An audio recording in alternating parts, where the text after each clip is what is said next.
네, 최근의 마스터 시간이고요. 이번 출연하시는 분은 유니스토리 자산운용 김장렬 투자전략본부장입니다. 어서 오십시오. 네, 안녕하십니까. 네. 자, 먼저 시장 얘기를 안 해볼 수는 없죠. 짧게. 네. 앞서 전문가들의 공통된 의견은 변동이 너무 크다 보니까 오늘 네. 반등하는 것도 약간 제한성을 두고 확인해야 되는 부분 많고 하다 보니 흥분은 하지 말자. 뭐 당연한 얘기죠. 여기서 그렇고 뭐 우리 다 같이 흥분합시다 이렇게 하는 전문가는 없으시잖아요. 네네. 트럼프 대통령을 빼놓고. 네, 그렇습니다. 트럼프 대통령은 어제 개장 전에 지금이 매수할 좋은 적기다. 자신의 이해타산이 엉킨 종목 코드도 막 얘기하고. 맞습니다. 특정 종목을. 네, 네. 그래서 지금 조금 논란이 있어요. 근데 어찌됐건 간에 시장을 보시는 입장에서는 무엇은 느낌이 드시나요? 일단 트럼프가 쫄았다. 네. 미국의 바닥. 우리 표현이죠. 우리 표현에 쫄았다죠. 네. 트럼프가 쫄았다. 그러니까 우리 표현에. 네. 그쪽 표현, 미국식 표현에는 어떻게 뭐 네. 위축됐다? 뭐 뭐, 쫄았다라는 표현이 이게 쓰면 안 되나요? 네? 쓰면 안 되나요? 뭐 아니 괜찮습니다. 뭐 어차피 그럼 취소하고요. 끌려가는 건 PD가 끌려가니까 뭐 저는. 하여튼 트럼프는 쫄았습니다. 네. 그러면 S&P 500를 기준으로 저점을 확인했다. 그럼 우리도 저점을 확인했다. 네. S&P 500으로 5,480을 끝났잖아요. 네네네. 많이 올라서. 근데 장중에 그거 반등하기 전에, 그러니까 트럼프 푸시 나오기 전에 4,940까지 빠졌습니다. 네. 이게 어떤 수준이냐면 과거 10년 평균이 대충 18배 초반인데 PER로 그게 4,907, 4,910 나옵니다. 그러니까 스태그플레이션 모든 것에 하드 데이터가 그 확인되기 전에 할 수 있는 공포의 끝단까지 왔을 때 이게 발표된 겁니다. 네. 그래서 5,480이었는데 아주 극적인. 그 맞습니다. 5,480이 뭐냐? 그 5년 평균하고 10년 평균 중간이에요. 무슨 얘기냐? 관세가 마무리를 안 됐죠. 중국이 아직 남아있습니다. 그렇죠. 유예라는 표현을 썼고 중국이 아직도 그렇죠. 남아있고. 그러니까 이제 관세 컨선은 되고 신경은 쓰이는데 경기 침체를 일파만파 냅두지는 못할 거다. 아까 트럼프 쫄았다는 말이 그렇게 나온 겁니다. 네. 그렇게 되기 때문에 바닥은 아마 다시 이걸 되돌리지 않는 한 유예를 바로 시작하고 미국, 중국하고 더 에스컬레이션 되는 이거가 아니면은 바닥은 이제 5천 이하가 가기가 만만치가 않다. 그렇죠. 변동은 있지만 이게 되고요. 한국도 같은 개념에서 어저께 2,300 깨졌는데 네. PBR 0.8배 정도가 2,200 후반. 거의 그 근처에 간 거예요. 역사적인 회귀 분석을 네, 통해 보니. 예. 만약에 코로나라든지 네. 금융위기 이런 급이면은 0.757까지 빠져요. 측정 불가능한 또. 간 적이 있으니까. 네. 그럼 0.7 초반까지 가면 2,200이 간당간당합니다. 근데 PBR 기준으로. 맞아요. 0.7, 200까지 못 가고 이제 바닥이 된 건데 이게 나왔잖아요. 네. 그러니까 미국의 10년 평균 밑으로 갈 뻔하다가 가고 이것도 했으니까 바닥은 확인됐다. 이제 그거 갖고 안도하니까 올라가야죠. 어떤 게 올라가느냐. 조선방사는 원래 우리나라의 장점이니까 조선방사는 재해놓고 얘기했을 때 네. 좀 신경이 많이 쓰는 게 뭡니까? 이게 반도체. 약간의 반도체와 관련되는 변압기가 많이 조정받았죠. 이쪽이 많이 올라와야 되는데 오늘 현재 5% 오른 건 좀 아쉽죠. 변압기는 엄청 올랐는데 많이 눌렸기 때문에 키 맞추기 정도로 올라온 건데 반도체는 뭐냐? 중국 해결 안 되잖아요. 그러니까 중국을 때린 세트 업체들의 수요가 미국에서 어떻게 전가되면 반도체도 영향이 있을 거라는 그 생각은 남아있거든요. 네. 그러다 보니까 반등의 각도가 우리만큼 생각하는 만큼 폭발적이지 않다. 이게 그 S&P나 이런 것들이 4월 2일, 3일 주가로 갔거든요. 네. 우리도 4월 2일, 3일로 가면은 2,500이 돼야 되는데 그렇죠. 2,500이 되려면 삼성전자가 58,000원, 하이닉스가 한 196,000 6천원이 돼야 돼요. 네. 이게 반도체는 아직 중국이 있기 때문에 그래서 우리는 한꺼번에 못 가고 이렇게 왔다 갔다 한다 이렇게 말씀드릴 수 있습니다. 네. 참 뭐 떨어질 때는 가속도가 붙고 이렇게 반등 좀 하려 그러면은 미적거리는 미적거리는. 대만 가권지수 개장했는데 9% 급등하고 있습니다. 네네네. 거기에 이제 뭐 대표적인 대만의 상징인 TSMC와 팍스콘은 상한가에 들어간 것 같습니다. 물론 그들 리밋은 10%인 것 같아요. 맞아요.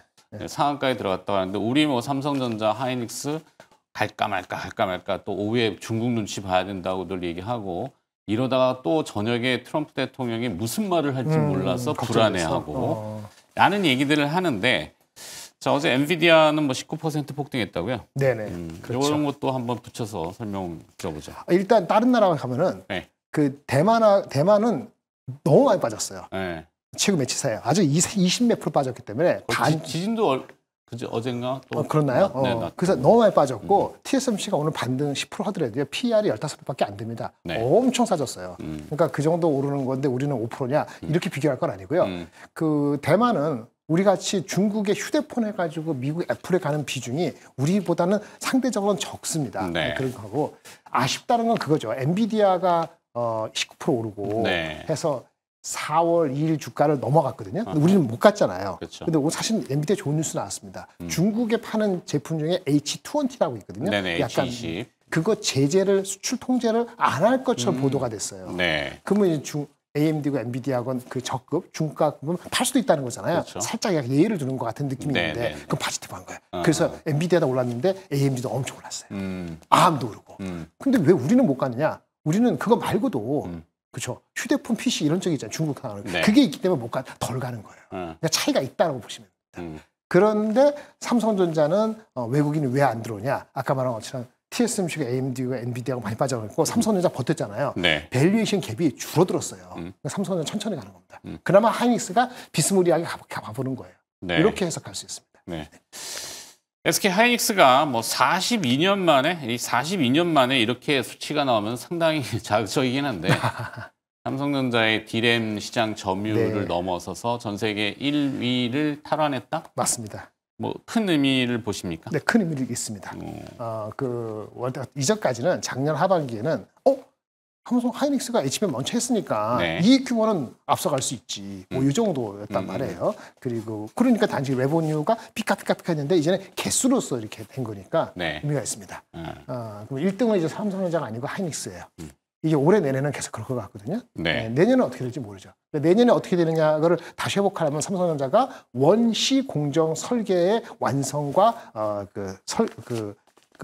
승인과 이런 거 우리 HBM3 20이단 말고요. 네. 원시 공정 내년을 위한 HBM4를 위한 게 누구는 5월 달이랑 누구는 6월 달이래요. 어쨌든 여름 가기 전에 그게 가시적으로 나오면은 뭐 내년 걸 바라보면 삼성이 백업할 수 있겠죠. 네. 근데 그건지는 조금 더 지켜봐야 되는. 현재는 그건 의미가 있습니다. 하이닉스에 대해서 밸류에이션이 마이크론이 지금 많이 빠져갖고 7배거든요. 네. 하이닉스가 지금은 5.5배입니다. 많이 좁혀졌는데 그럼 명시상부하게 1등인데 프리미엄 보면 이게 8배는 안 되더라도 6배가 18만 원이고요. 7배가 21만 원입니다. 이렇게 보시면 돼요. 그러니까 18만 원, 20만 원 사이거든요.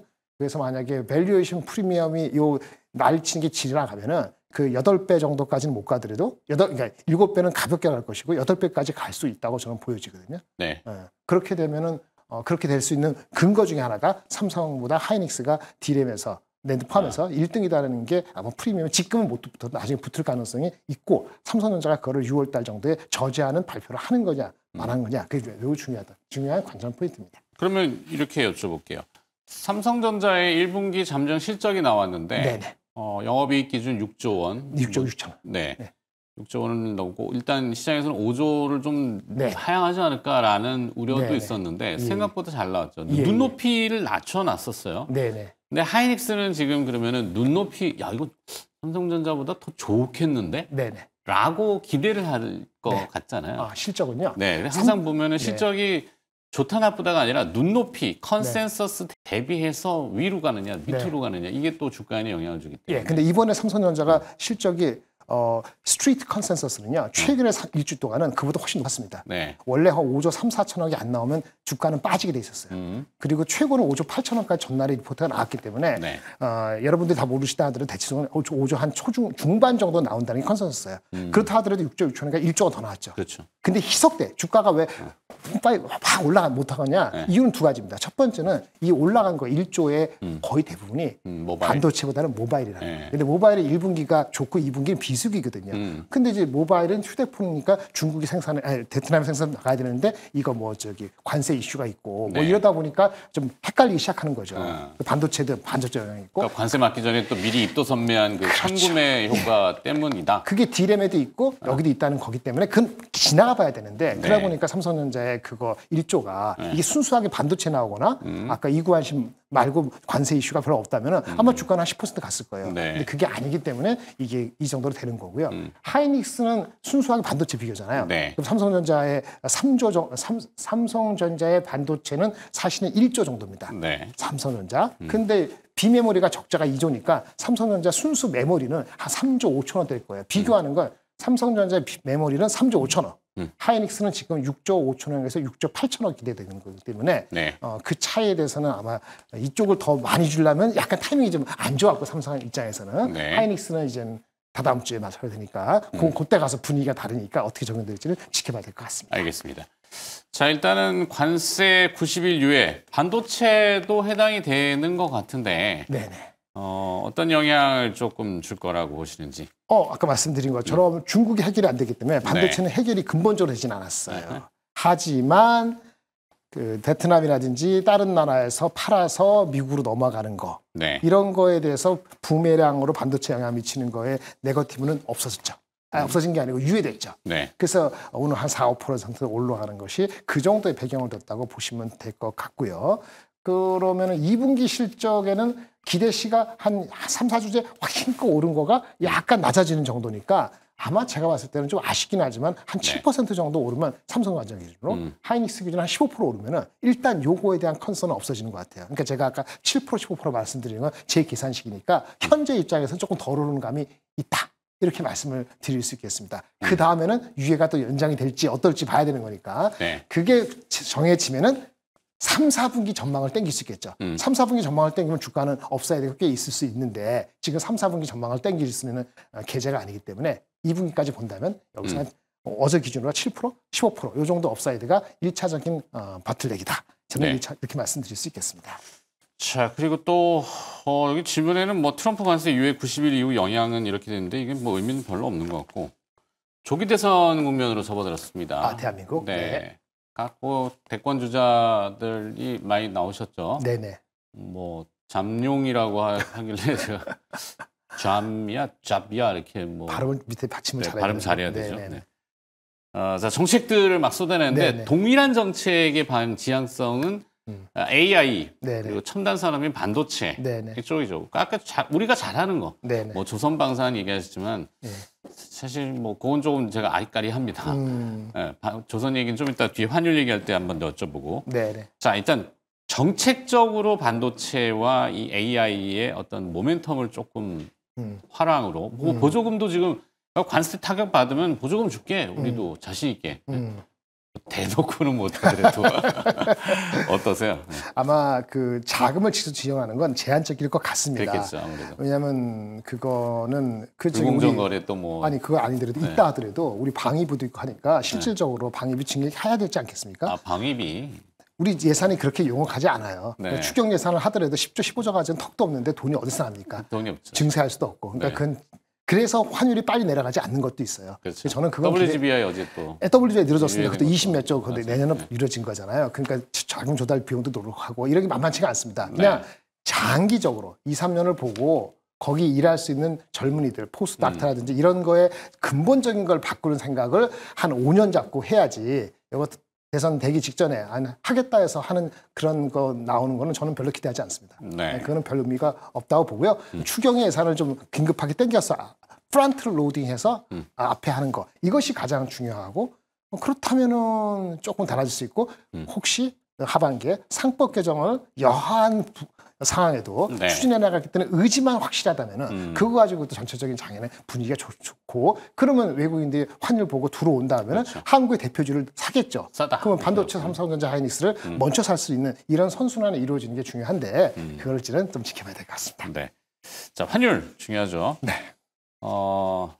시간이 제가 질문하기는 너무 부족고 어떻게 보세요? 환율 지금 뭐 환율하고 미국 국채금리 앞에 제가 좀 너스레 떨긴 했는데 환율 변동폭 하루에 30원 단위 오랜만에 봅니다. 예전에는 뭐 100원도 왔다 갔다 하긴 했는데 자, 일단은 오늘은 또 환율 급락 1,458원 정도 되는데 미국 국채금리 10년물은 4.29 정도 되고 1,480까지 1,450까지 된 거잖아요. 그렇죠. 그럼 30이니까 한 3% 4% 빠진 이게 강세가 된 거잖아요.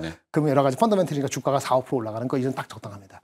더 가는 건 추경이 세게 나오고 빨리 나와야 되고 대통령 윤곽이 잡히는 게 빨라지는 것. 그 속도가 다르겠습니다. 환율은 좀 더 근데 좀 내려갈까요, 환율이? 그러니까 아까 그 속도. 누가 프런트러너가 나와서 네. 그 환율 쪽에 할 수 있는 추경을 빨리 하고 이렇게 되느냐에 따라 갖고 그게 5월 달이 될 수도 있고 네. 뭐 혹시라도 4월 달이 될 수 있고 아니면 6월 선거 6월 3일인가요? 그때 가서 나서 보자. 이러면 외국인들이 천천히 올 수도 있고 그게 달려있기 때문에 만약 그게 제대로 된다면 1400 한 초반까지 10, 20까지는 언제든지 빨리 데려올 수 있는데 그게 마음처럼 안 되네요. 계엄 있을 때처럼 네. 그렇게 극적인 변화가 있을지는 잘 모르겠습니다. 알겠습니다. 자, 그럼 전략도 네. 여쭤봐야 될 것 같은데 뭐 항상 대부분 투자자들은 물려 있다. 네, 이게 네, 이제 네. 저희 고정관념처럼 네, 돼 네, 있고 네. 손절을 만약에 해서 또 현금이 있으신 분들 네, 네. 잘못 팔았네. 아이고야. 네. 뭐 다양한 경우의 수가 있잖아요. 네네네. 자, 그럼 전략을 지금 오늘날 이제 좀 반등을 했는데 네네. 살까 아니면 팔까 뭐 이런 극단적인 현금이 만약에 50% 이상 있다. 네. 그러면 오늘 같은 날 따라가야 됩니다. 아. 그런데 이슈는 제가 다른 방송도 합니다만 아침 시작할 때 다 흥분해서 할 때 그때 들어가면 물리죠. 네. 그러니까 눌리면 몇 번 있잖아요. 10시에 있고 2시에 있고 그거 보고 아니 종가에 있고 이렇게 나눠서 사들여도 나누거나 눌린 목이 있고 거래량이 됐을 때 하는 거지. 네. 예, 그게 무조건 따라가는 게 아닙니다. 그거는 기술은 배워야 돼요. 아. 변압기가 더 확실하다는 게 왜? 많이 조정을 받았으니까 오늘 무엇보다도 변압기가 많이 가잖아요. 네. 그건 따라 보이거든요. 그건 물질 생각하고 나눠서 들어갈 수 있죠. 아니지만 똑같이 흥분하는 거 삼성전자 하이닉스는 똑같기 때문에 프리장도 있기 때문에 이렇게 세게 못 갑니다. 그런 경험이 있으셔야 돼요. 네. 근데 현금이 많다면은 어쨌든 오늘 어느 정도 사줘야 되는 게 맞고요. 현금이 별로 없고 이미 다 들어가 있어. 그러면 가만히 있는 거죠. 네. 그리고 이게 아까 2월 3일 날 주가 기준이면 한 2,500이잖아요. 2,500 네. 못 가더라도 한 2,400 주후반 가면은 약간 프로핏 테이킹해서 포트를 조정하겠다. 이런 마음을 가지시고 대기하시는 게 필요할 것 같습니다. 네. 항상 캄다운. 아니 뭐라 그러지? 캄다운? 네. 좀 진정해라. 뭐 네. 이런 거잖아요. 네. 그러니까 초반에 진정해야 돼. 네. 9시부터 9시 막 20분은 흥분하잖아요. 네. 요즘 또 폭락할 때도 마찬가지예요. 폭등할 때도 마찬가지예요. 네. 장외거래가 아니라 거래소장이 두 개가 생겨가지고 막 헷갈리더라고요. 거기서 폭등하면은 분명히 아침 시작할 때 그렇게 세게 안 갑니다. 프로핏 테이킹이 거기서 거래가 많으면 그렇죠. 이 거꾸로 보는 것도 배워나가는 과정이에요. 네. 어쨌든 간에 한 20분 동안은 조심하셔야 됩니다. 알겠습니다. 네. 여기까지 듣도록 하겠습니다. 유니스토리 자산운용의 김장렬 투자전략본부장이었습니다. 고맙습니다. 네, 감사합니다.